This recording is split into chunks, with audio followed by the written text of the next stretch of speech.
No, my commitment to human rights, my commitment to welfare of workers, or the respect for the dignity of man has nothing to do with who the person is.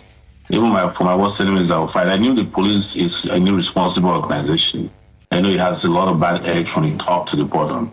But I also realized that they, retired and serving policemen, need better conditions of service.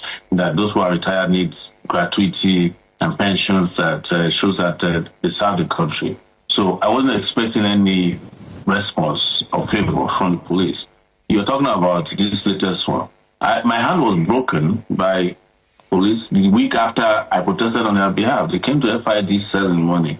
My hand was injured by a CSP. The same policeman I fought for, they invaded my cell, beat me up, ruffled me up. This time around too, they ruffled me up. They forced me into a car after they falsely obtained a remand order that I couldn't meet my bail condition. Chased the judge away. I had to stay in Kuje prison for 3 nights just because they were trying to get back at me. And part of the reason they were trying to get back at me is because I fought for the welfare of police.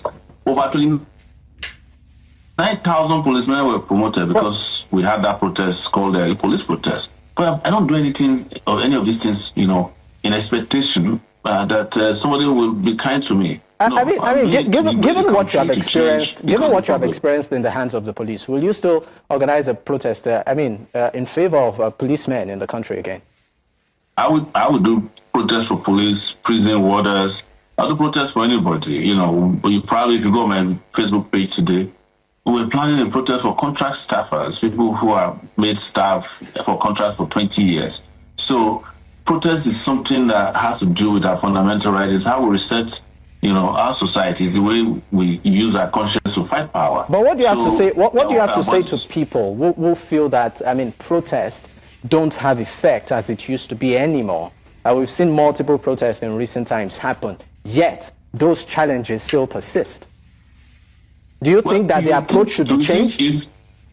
Those who say so are saying so because they don't know how much go. They don't let people know the kind of changes that happen when a protest happens. That's part of the strategy of the state, to make people feel like protest is useless. I just told you now, and I'm sure you didn't know, that over 29,000 policemen who had not been promoted from 8 years were promoted because of the protest.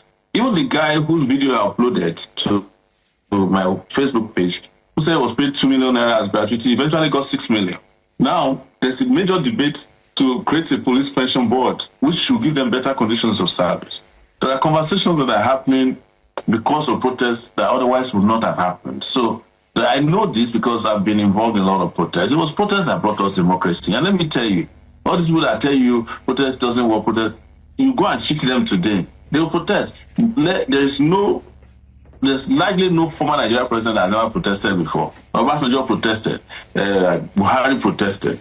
Tinubu not only protested, he was paying people for protests in this country until he became president. People protested for Goodluck Jonathan when he was hemmed in by the Yaradua Kappa. Is that also, sorry to interrupt you, Rialisho, you have listed a couple of presidents who followed the line of protest. Is that also your strategy to get to the top?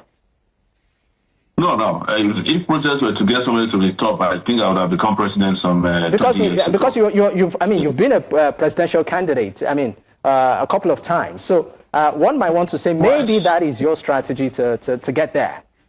No, I was protesting when I had no political interest. So I'm just trying to correct the impression that I'm not trying to do protest to power. That is what the APC people did.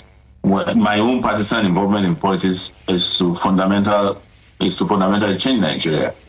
The people who will become the next president may be people who have never protested before. So I'm just trying to tell you that, yes, I know that trick question, but that's not my intention. I've been protesting since I was 21 years old, when I wasn't qualified to be president, even if I wanted to. Okay, but since you said that, so what's in it for you? Betterment of the country. I'm hoping that in protesting all these terrible conditions, everybody can be conscientized, mobilized, and educated enough to seek total liberation one day. Because ultimately, it is when we put our feet on the ground everybody protesting at once is called a revolution. Now, let's talk about protest and how this current administration has handled it. I'm talking about the APC government since it assumed power. I mean, you said that quite a couple of them were part and parcel of protest in the past. But do we still see a government that is a product of protest rating protests now?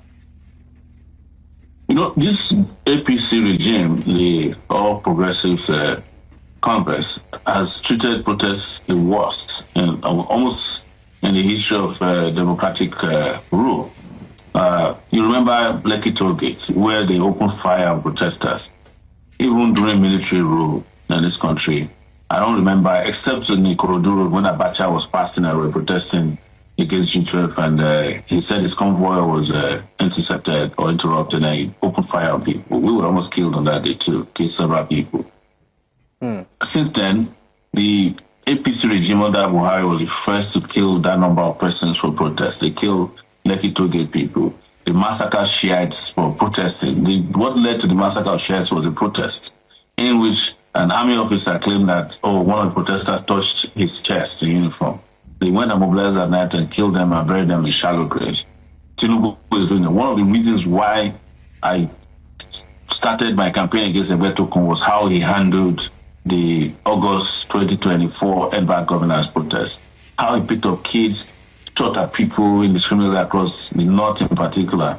And then there was no remorse. Till today he denies it. But he was the first Inspector General of Police who used his office to charge underage kids for treason in this. Some people have forgotten. And since then, I said, well, this guy have no place in modern, in a democratic society and in a modern police place. So that was cause of it. So I can tell you categorically that these guys don't want expression of opinions, like freedom of movement or freedom to protest. They use the courts the most. They have judges who do their bidding when it comes to what they call Cybercrime Act. Any little thing you say about an APC person, you're in jail. Anything you say about any protest, you're in jail. High-handedness, they're brutal at, protesters. But what I can tell you is that minds are hardening, and one day they'll get their comeuppance. All right, let's move away from protest, and let's talk about a recent development that, came, even though it's pretty much at the level of the shadows. And that's the rumor of, a coup plot that has, been at the center of conversations. We recently saw Mr. President even overhaul his service chiefs. I mean, with all of these recent developments, what's your take, Omoyele Sowore? Well, as you are aware, it's not a rumor anymore. There's a coup. There was a coup plot, and people were rounded up. And the revolution came from Sahara reporters, the newspaper I founded. And their reaction. It's fake news. They sponsored their trolls. They were attacking everybody who revealed this.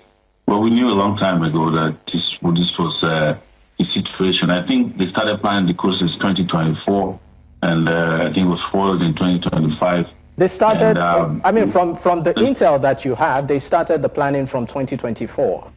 Yes. Some of the sources that I spoke to told me that part of the reason the crackdown was very hard on the NBAC governance was because they knew around that time that some people were planning a coup. And I think some arrests of military officers were made around that period too. So if you notice during NBAC governance, their major grasp was that, there was Russian flags on the street and this would promote coup. And it was a time that all these Sahel countries had been taken over by military jackboots. So they started that around 2024, from what I heard. So, but I think maybe they didn't strike then, and then they kept monitoring some of them. A lot of them are disgruntled officers in the Nigerian army who felt that things are not going the way they should. But let me make it very clear, I can never support military rule. Again, I've seen the worst military rule in my lifetime. Nobody can come and tell me, fellow Nigeria, we know things are wrong. These military guys that are planning to take over, that are planning coup, will be worse than the civilians we have. What we should do, and I've said this, anybody who loves Nigeria, it's all of us to take on the system at once, have a revolution. You get another government in uniform, all these army generals we're seeing, colonels, a lot, they're the one reason why there's insecurity in the country. Some of the most undisciplined set of people you can imagine in the country, corrupt, they own real estates in Abuja. They're the ones, some of them supplying weapons to terrorists and bandits. So I'm never going to support a military takeover of power. I'm just giving you information that I have. All right. Just before I let you know, do you think that this recent overhaul of the security chiefs by Mr. President would improve the security situation in the country? A simple answer. If he was serious, and you can accuse me of bias, he should have fired Ebetokum. Then I would know that he wants to improve the security architecture. I think one military guy said today that even in all of this, he should go and overhaul the police. That tells you that this is a joke. All right. It's been a pleasure having this conversation with you, Sowore.